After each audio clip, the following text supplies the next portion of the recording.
our leader, the leader of ODM, the Honorable Senator Oburu Oginga, Daktari, youth leader. Na kwa sababu anatafuta power, na mimi ni fireman, leo ni fire power. Karibu leader, karibu. Let's appreciate our leader, Senator Oburu.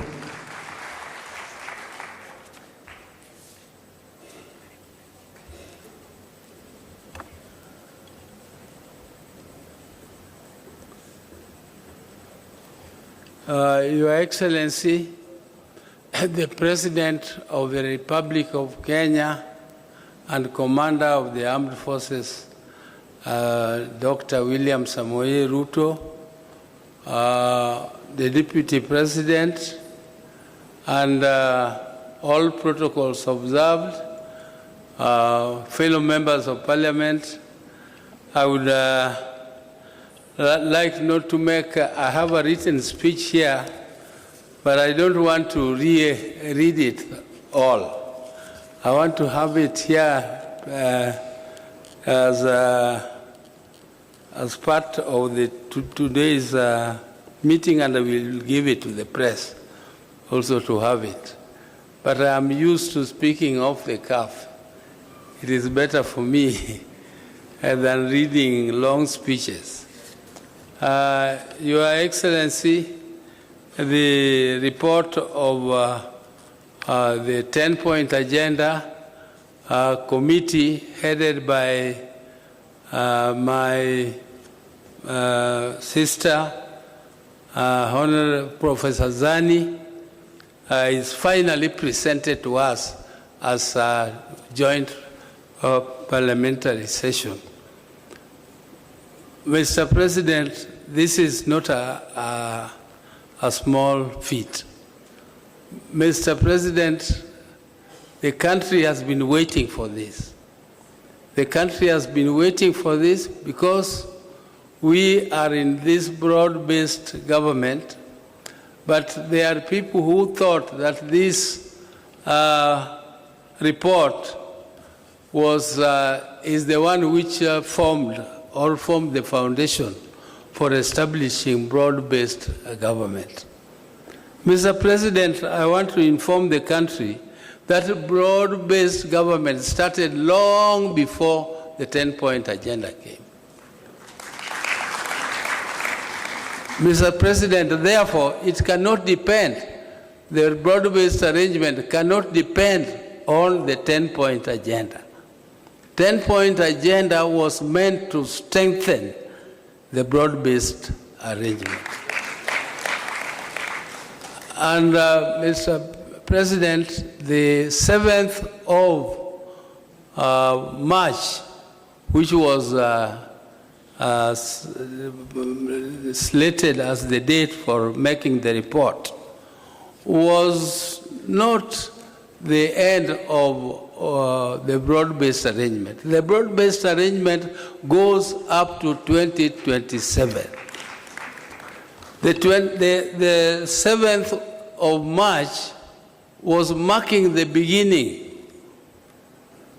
or the date when this 10-point agenda was signed. It was an anniversary. It was to celebrate that anniversary. It was also to give us the interim report of the progress of implementation. As you can see, the 10-point agenda which we have been taken through is something which cannot end. It is something which will continue from today. It will continue into 2027, and it will go on because it is life. Most of these things which are contained here are actually concerning the livelihoods, the daily livelihoods of Kenyans. And we want to improve our society so that there will be no victimization of a victim, or we shall not have victims of police brutality. And our police are supposed to improve, and we want to improve them because they are our sons and sisters. We don't want them to go to jail for killing people. They should not kill people. They should be trained to help our people to fulfill constitutional requirements.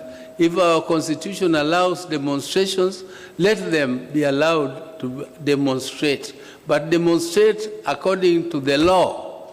Not demonstrate, you just wake up and you say, I want to go and demonstrate because it is my constitutional right. Yes, it is your constitutional right, but the law states how you should do it. The law guides. We must be a law-abiding society. And by abiding by that, what we are saying is that those who violate the law, those who violate the Constitution should be punished. They should be punished. But we really don't want to trap our people that you employ them in police and then tomorrow you have not trained them well and you jail them.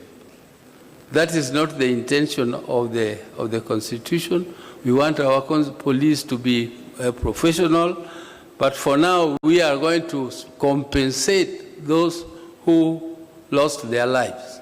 Compensation of life is not something which you can do. You cannot replace a life. You cannot compensate it. There's no cost to it. It is just to give some, to give some pole to the people who lost their loved ones. And leave pole for those who were injured in those demonstrations. It is not to compensate. It is, even though we call it compensation, but you cannot compensate life. So those who thought that, who are saying that there is nothing absolutely which has been done on the 10-point agenda, shame on them. Shame on them, because you can see there is a lot which has been done and there is a lot which is still remaining to be done. I am very, very impressed, particularly by the agenda of infrastructure. The infrastructure is the game changer, and that is the game changer for the whole world.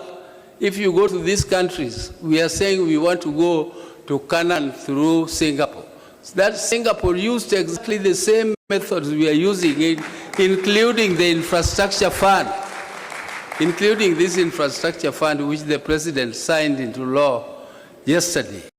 And it is infrastructure, infrastructure, infrastructure. That's what we said as a party, as ODM.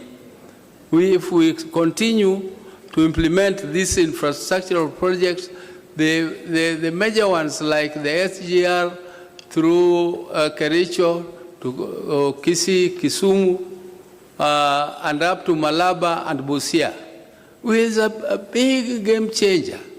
This big road, which is connecting us with Uganda from Rironi, is a big game changer.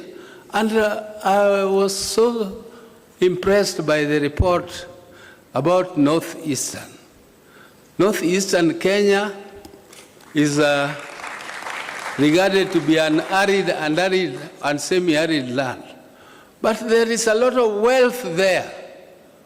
The country concentrated on what was called the high potential areas. But they left the north, which has all the minerals. It has all the animals. We need to take big abattoirs there and take meat to Saudi. A small country like Botswana has become very rich just because of exporting meat. Why?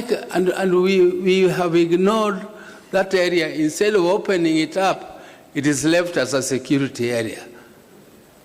I mean, why should it be a security risk? If you have infrastructure, police will have all the ways of moving freely through that area, and we tap all the resources, including the mineral resources. There is a lot of water there which is going to wastage. You leave water to go into the ocean, and then you don't tap it, and after a short while, your animals die, and including people dying because of lack of water. And yet there is a lot of water. The dams, you heard this report of how many dams, the many dams which are to be built. There is one which is going particularly to our area, there. It's called Soin Dam. Once the Soin Dam is done, it is going to produce electricity, it is going to be used for irrigation, it is going to be used for controlling floods which occur every year, and we regard it as emergency. It is emergency. How can something which occurs every year be regarded as an emergency? How is it an emergency? And you know it will come.